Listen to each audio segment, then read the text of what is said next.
mulai ini ya, masyarakat tampaknya mulai kurang mentaati atau dapat dikatakan mengabaikan bagaimana Pak Agus melihatnya. Iya, Mas Dwi dan semua pendengar Ersinta.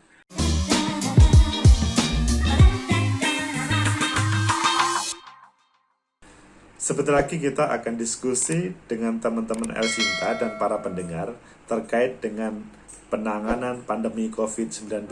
Mungkinkah masyarakat ada kesadaran terkait dengan ancaman pandemi COVID ini?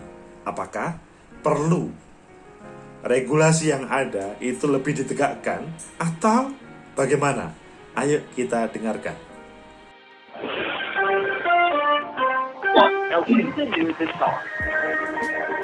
Pemerintah berupaya mencegah terjadinya kerumunan pada perayaan Tahun Baru. Jakarta, kepolisian akan melakukan penyekatan akses jalan masuk ke kota Jakarta.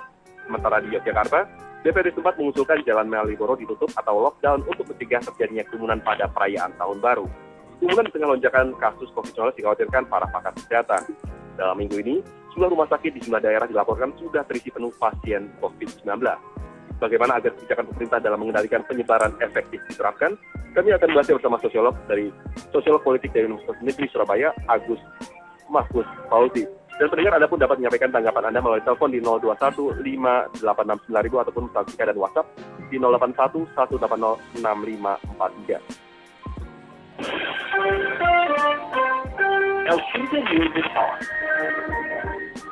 Selamat malam Pak Agus. Selamat malam Mas Dwi. Ya, Pak Agus, pemerintah telah mengeluarkan sejumlah kebijakan, tidak hanya pemerintah namun sejumlah pemerintah daerah ya, termasuk juga di Jakarta yang akan menutup sejumlah akses jalan pada malam pergantian tahun. Namun tampaknya masyarakat masyarakat tampaknya mulai kurang mentaati atau dapat dikatakan mengabaikan bagaimana Pak Agus melihatnya. Iya, Mas Dwi dan semua pendengar Ersinta, perlu kita apresiasi terhadap upaya pemerintah untuk menghadapi atau menanggulangi pandemi COVID-19 di liburan Natal dan Tahun Baru ini. Dan kalau kita mendengar informasi tadi, khususnya dari Mas Dwi, bahwa memang ada sebuah upaya, tetapi masyarakat kelihatannya agak kesulitan. Hal ini karena pada waktu kita masih ingat pada waktu liburan kemarin, khususnya liburan Idul Fitri, khususnya umat Muslim, itu kan tidak diperbolehkan untuk pulang kampung karena waktu itu awal-awal pandemi yang luar biasa. Dan waktu itu diberi harapan angin segar oleh pemerintah, nanti pada tahun baru, khususnya Natal dan Tahun Baru, masyarakat bisa melakukan apakah pulang kampung atau berbagai wisata ya pada tahun baru. Kebetulan pada saat ini itu belum terselesaikan, sehingga ketika hari ini pemerintah memberikan misalkan peraturan-peraturan yang berusaha untuk diterapkan, hal itu belum bisa karena janji pemerintah yang dahulu. Yang kedua adalah pada saat ini memang suasananya ada libur atau cuti nasional, yang itu pemerintah kelihatannya membiarkan saja. Seandainya hal itu juga tidak diberlakukan, kemungkinan apa yang ditakutkan bahwa malam tahun baru itu kemudian tidak akan terjadi. Toh sebetulnya kalau berbicara liburan itu tidak hanya malam tahun baru, tetapi semenjak misalkan sebelum 2-3 hari sebelum Natal sampai plus tahun baru itu adalah masyarakat sudah banyak yang berlibur. Jadi lebih baik pemerintah beserta para penegak hukum itu ketat dalam semuanya, dan seandainya kemarin pernah menjanjikan, beri aja pada masyarakat itu bahwa pada saat ini memang pemerintah belum berhasil untuk menangani pandemi COVID-19 ini, maka mohon kepada masyarakat ada sebuah kesadaran, bukan untuk pemerintah tetapi untuk seluruh masyarakat. Begitu Mas Dwi. Iya, bagus. Pemerintah kan Indonesia sudah dalam 10 bulan ini kan sebenarnya kan bukan kali ini libur panjang, selain tadi disampaikan Idul Fitri ya, sudah melewati beberapa libur panjang. Namun ini sepertinya dalam melakukan kebijakan atau mengeluarkan kebijakan ini masih mengalami kesulitan seperti beberapa waktu lalu, di mana ada penumpukan ketika tes antigen di bandara, Pak Agus? Iya, tes antigen itu relatif yang paling maksimal di bandara meskipun belum maksimal. Apalagi kemudian kita di beberapa tempat, misalkan stasiun kereta api, apalagi terminal bus, itu relatif kesulitan. Jadi akan lebih baik memang para masyarakat itu tidak atau melakukan mentaati peraturan pemerintah tersebut mendasarkan pada kebutuhan masyarakat itu sendiri. Jadi setiap hari memang pemerintah memberikan informasi terkait dengan melonjaknya COVID-19, maksudnya para orang yang terkena. Yang terkena terkait dengan virus, bahkan ada yang baru. Tetapi hal itu tidak membuat takut masyarakat. Berbeda pada sekitar bulan April, Mei, pada waktu itu awal-awal masyarakat sungguh luar biasa tidak cukup taat terhadap peraturan, tetapi sadar bahwa hal itu memberikan sebuah ancaman terhadap kesehatannya, sehingga pada April, Mei, Juni waktu itu sampai Syawal, sampai Idul Fitri itu relatif taat karena ada sebuah kesadaran terkait dengan ancaman terhadap dirinya. Tetapi sesudah itu relatif longgar. Apalagi kemarin ada pilkada yang memberikan kesempatan di 270 daerah kabupaten, kota, dan provinsi. Nah, pada saat ini sebetulnya pemerintah bisa calling down untuk mengajak kepada seluruh masyarakat terkait dengan hal itu semuanya. Begitu, Mas Dwi. Iya, bagus kalau misalnya melihat kasus kan di beberapa negara juga memang tidak hanya di Indonesia ya, namun sejumlah negara di dunia ini mengalami lonjakan yang luar biasa, bahkan beberapa negara Eropa kembali melakukan lockdown. Kalau di Indonesia itu apa yang bisa dilakukan Rem? Karena meskipun misalnya Jakarta masih PSBB transisi, namun situasinya seperti biasa saja, maksudnya tidak seperti PSBB pada awal-awal pandemi. Ya, karena sepertinya apa yang terjadi contoh di Jakarta ya, sebetulnya Jakarta bisa menjadi contoh bagi seluruh daerah yang ada di Indonesia. Tetapi pemerintah Provinsi DKI ketika menampilkan PSBB yang luar biasa itu relatif tidak didukung oleh misalkan berbagai pemerintah di sekitarnya. Bahkan seakan-akan pemerintah DKI itu salah terkait dengan melakukan kebijakan tersebut. Kalau menurut saya, kalau hal itu diberlakukan untuk semuanya, akan lebih baik meminimalisir terkait dengan pandemi COVID-19 ini. Tapi kelihatannya apa yang menjadi alur pemikiran ini itu tidak disetujui oleh pemerintah pusat. Sebetulnya seandainya pemerintah pusat saat ini menampilkan semuanya yang disampaikan tadi, Mas Dwi, di stasiun, di terminal bus, di bandara, semuanya itu serius untuk menanganannya terkait dengan cek kesehatan tadi, maka itu sebetulnya sangat membantu terkait dengan proses ini semuanya. Dan kalau memang mereka terkena, maksudnya ada gejala, maka tidak boleh bepergian. Nah, itu saya yakin akan bisa mengurangi. Tetapi masalahnya adalah hal itu belum bisa maksimal dalam hal ini. Contoh misalkan, relatif pada saat ini beberapa tempat atau tempat wisata khususnya itu relatif masih banyak pengunjung. Yang menjadi masalah adalah hanya pada waktu malam tahun baru atau tahun baru itu sendiri untuk ditutup. Padahal sebetulnya kalau berbicara liburan Natal dan tahun baru itu adalah H-3 Natal atau H-2 plus H plus dari tahun baru itu sendiri. Nah, ini kan sepertinya kurang serius dalam proses penanganannya, Mas Dwi. Begitu, Mas Dwi. Iya, dan kami baru saja mendapatkan video ya dari pendengar Radio Elsinta melalui Twitter, Twitter dari @bakul_roti_manis. Ini menyampaikan video yang menggambarkan situasi atau suasana Malioboro, Yogyakarta malam ini. Tepatnya pada pukul 21.37, dan memang terpantau ini masih ramai dengan kegiatan masyarakat ya, meskipun ada beberapa di antaranya menggunakan masker. Memang ini dari beberapa daerah juga masih cukup ramai, Pak Agus ya, untuk seperti ini. Contohnya Yogyakarta dari pendengar Radio Elsinta.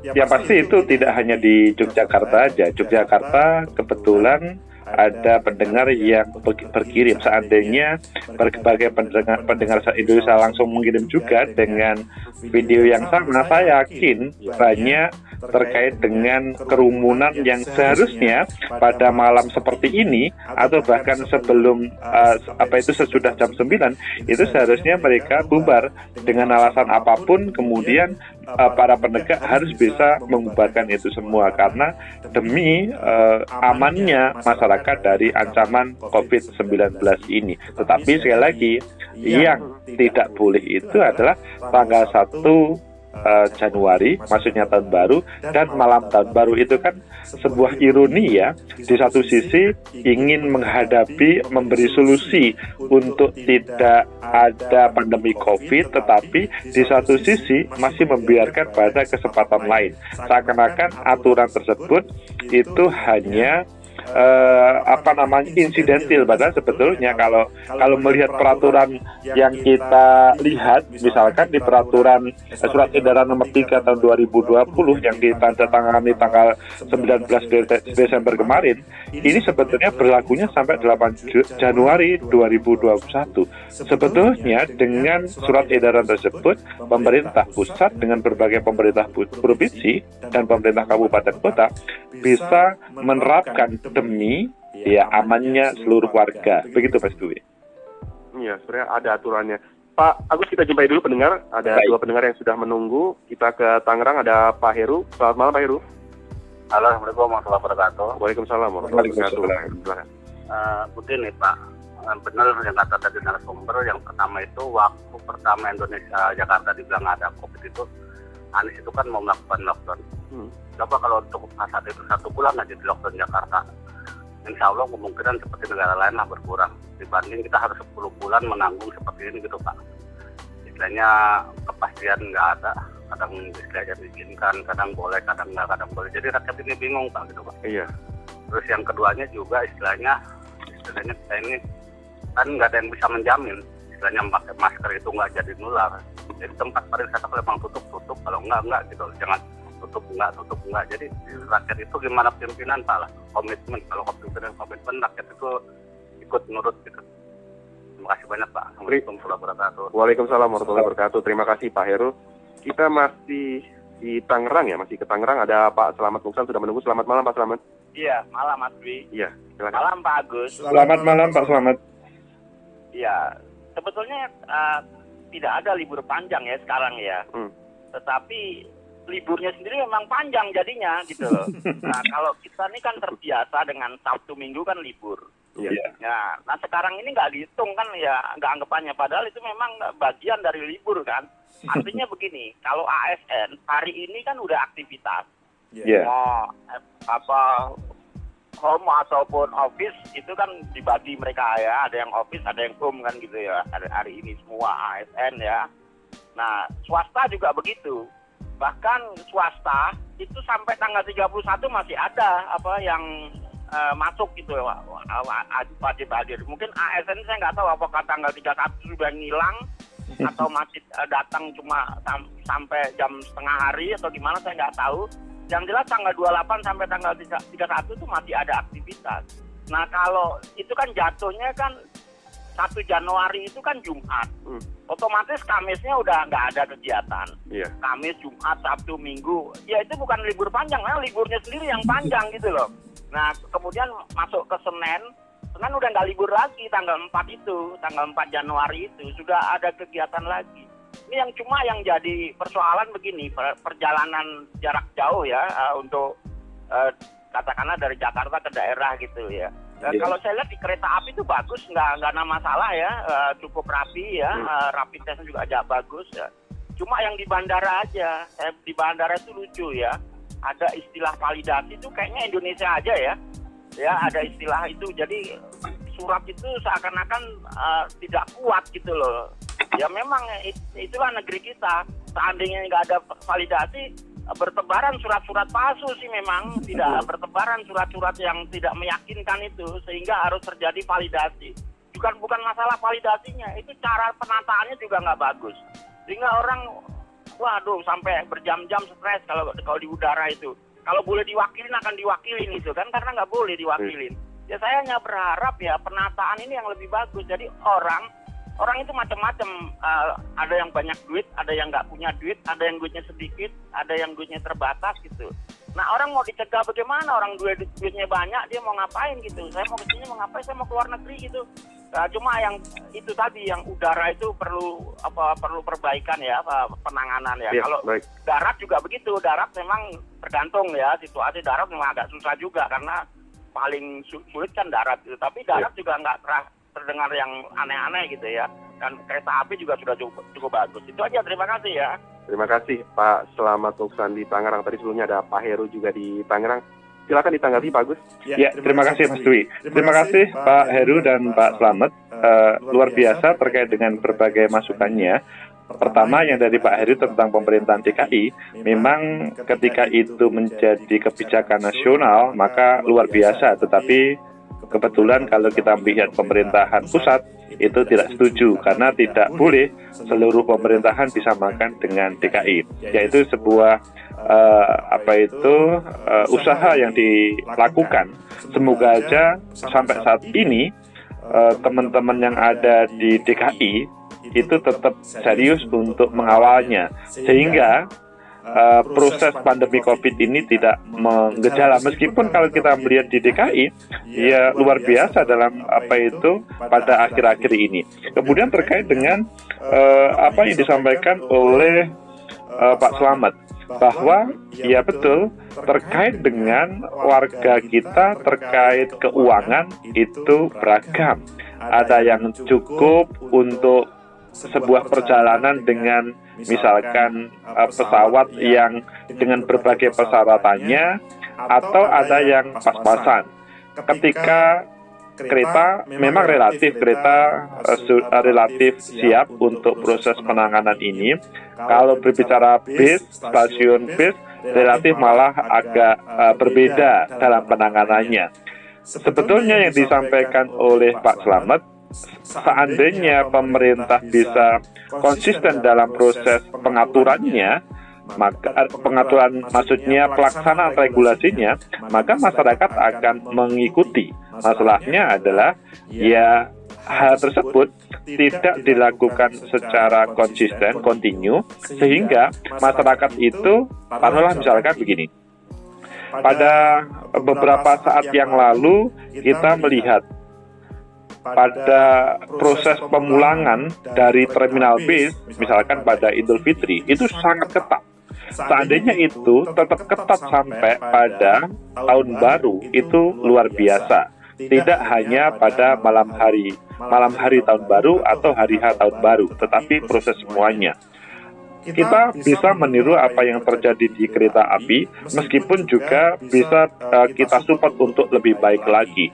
Adapun yang terkait dengan yang di bandara, tentunya hal itu merupakan catatan bagi kita bersama, bagaimana teman-teman berbenah. Dan sebetulnya manajemen terkait dengan supaya mempermudah antara yang ada di bandara terkait dengan surat dengan rekomendasi atau surat dari sebuah rumah sakit itu bisa dilingkan dengan barcode dan lain sebagainya. Tetapi sekali lagi, kita itu masih meskipun kita berbasis online semuanya, masih ada hal-hal itu kemudian membuat lama. Begitu Mas Dwi. Iya, sebenarnya ini berarti ada permasalahan juga dalam konsistensi aturan, mungkin bagus ya. Menurut saya begitu. Jadi pelaksanaan aturan ketika konsisten, penegak hukum itu pasti akan dihormati dan akan diikuti. Apalagi selanjutnya, sebetulnya masyarakat itu, Mas Dwi dan semua pendengar, masyarakat itu kalau tidak mendasarkan pada aturan, tetapi mendasarkan kepada kebutuhan, maka itu akan lebih dihormati. Jadi tidak ada setiap orang itu ingin terkena COVID-19, apalagi selanjutnya meninggal dunia. Kalau dia tahu karena perjalanan itu membawa dia terkena COVID dan meninggal dunia, pasti dia tidak akan melakukan perjalanan tersebut. Tapi masalahnya adalah sampai hari ini masyarakat itu tidak sadar. Mereka sadar itu pada bulan Maret, April saja. Sesudah itu relatif tidak sadar. Nah, sekarang adalah bagaimana masyarakat, maksudnya pemerintah, itu menanamkan terkait dengan kesadaran dengan memberi contoh. Masyarakat sebagai orang yang menjadi objek pada saat ini, maka tidak cukup diancam dengan berbagai peraturan, tetapi sadar terkait dengan protokol kesehatan semuanya, sehingga mereka aman dari pandemi COVID-19. Begitu, Mas Dwi. Iya, dan saat ini harus ada sesuatu yang perlu diwaspadai kembali oleh masyarakat karena pada sore tadi Menteri Luar Negeri telah menyampaikan larangan warga negara asing masuk ke Indonesia ini karena adanya mutasi baru dari COVID-19. Bagus. Namun belum ditanggapi, ini ada pendengar, ada Pak Edi di Bogor sudah menunggu. Selamat malam Pak Edi. Selamat malam. Assalamualaikum warahmatullahi wabarakatuh. Waalaikumsalam warahmatullahi wabarakatuh. Kalau saya mungkin begini Pak, keduanya introspeksi lah ya antara masyarakat dengan pemerintah. Saya melihat ini dari tadi juga, ya masyarakat memang ada salahnya, tapi tolonglah jangan seperti itu. Selalu ya diputing-puting masyarakat sadari dan segala macamnya. Pemerintah sendiri, pemerintah pusat, coba mohon maafnya agak flashback ya. Yeah. Di awal ada beberapa gubernur yang mau mengeluk daerahnya. Padahal kan yang tahu tentang daerahnya itu kan gubernur ya, bukan pemerintah pusat. Tapi ya maaf ya, ini mungkin bahasa agak kasar. Gubernurnya itu diintimidasi dengan segala macam alasan, dengan segala macam cara. Yang ngelok itu adalah kewenangan pemerintah pusat dan sebagainya. Sampai Menko Marinvest dan Menteri Dalam Negeri pun ikut tanda kutip mengancam-ancam. Nah ini lucu gitu loh. Lebih tahu mana sih? Ada salah satu gubernur yang tahu daerah saya itu saya, bukan menteri. Nah ini sekarang berikutnya ada ada pemerintah pusat ini cenderung, maaf ya, mungkin saya sekali lagi kasar football. Banyak orang, banyak pihak yang ngomong jangan dilakukan, jangan dilakukan. Contohnya apa? Pilkada. Iya. Ya, pilkada ini dilakukan sekarang, coba lihat angka COVID setelah pilkada naik terus, bahkan setelah pilkada pun terlihat grafiknya itu naik. Sekarang apa? Pemerintah pusat diem, tidak mau mengaku itu salah. Nah mungkin itulah. Pemerintah pusat ini luar biasa nih. Mohon maaf, bebannya luar biasa. Terima kasih banyak. Terima kasih. Waalaikumsalam warahmatullahi wabarakatuh. Pak Edi di Bogor ini pendengar terakhir ini. Pak Edi tanggapannya hampir sama dengan Pak Heru ya. Flashback ke belakang dan mengenai keputusan pemerintah daerah yang tampaknya ini memang dengan pemerintah pusat ini belum benar-benar satu tujuan ini, Pak Agus. Ya.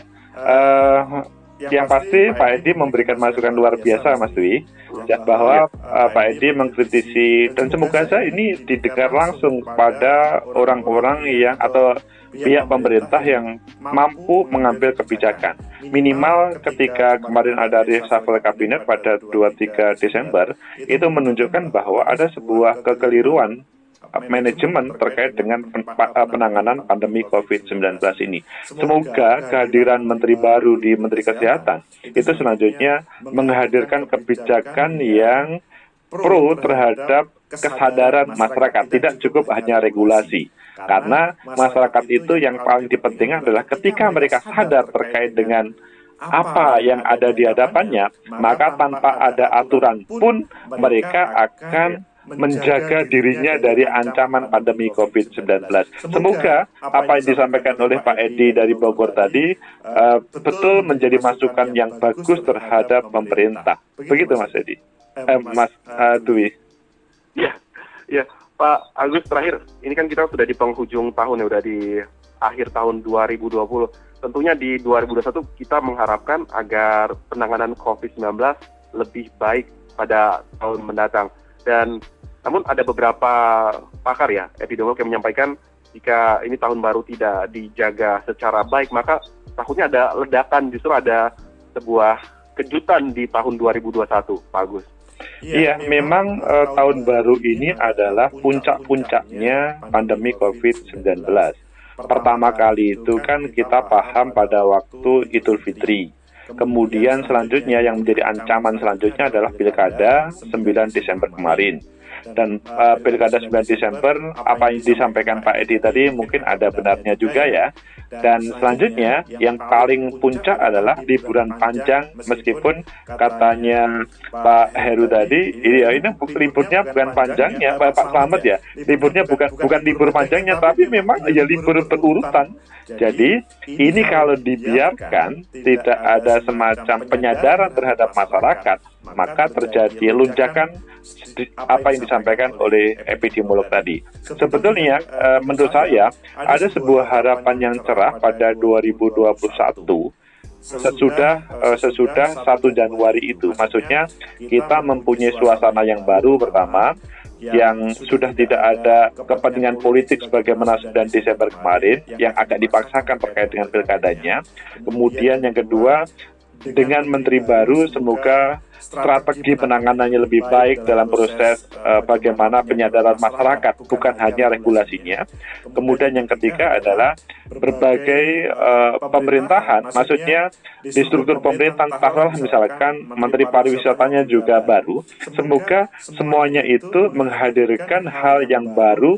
Tetapi yang lebih penting adalah masyarakat sadar terkait dengan itu semuanya. Seandainya menjalankan terkait dengan kehidupannya, tugas pekerjaannya, tetapi tidak ada ancaman dari pandemi COVID, sehingga mereka, keluarganya, dan seluruh warga, dan seluruh masyarakat biasa, itu selanjutnya aman dari ancaman pandemi COVID-19. Begitu, Mas Dwi. Ya, amin. Semoga tahun 2021 penanganan COVID makin baik dan masyarakat serta pemerintah saling bahu-membahu untuk menangani COVID-19. Terima kasih Pak Agus telah bersama El Sinta pada malam hari ini. Pak Agus, selamat sehat. Itulah dialog di El Sinta pada malam hari, mencari solusi penanganan COVID-19 pada liburan panjang, liburan Natal dan Tahun Baru. Alhamdulillah, masukan yang luar biasa. Kita tadi mendengarkan bagaimana Pak Heru, Pak Slamet dari Tangerang, Pak Edi dari Bogor, dan berbagai masukan mengirim gambar, video, contoh tadi dari Yogyakarta bagaimana Malioboro yang luar biasa, masyarakat masih sampai tengah malam mereka berkerumun, berkumpul, dan sebagian tidak menggunakan protokol kesehatan. Salah satunya adalah masker. Semoga menjadi motivasi untuk sadar terkait dengan ancaman pandemi COVID-19.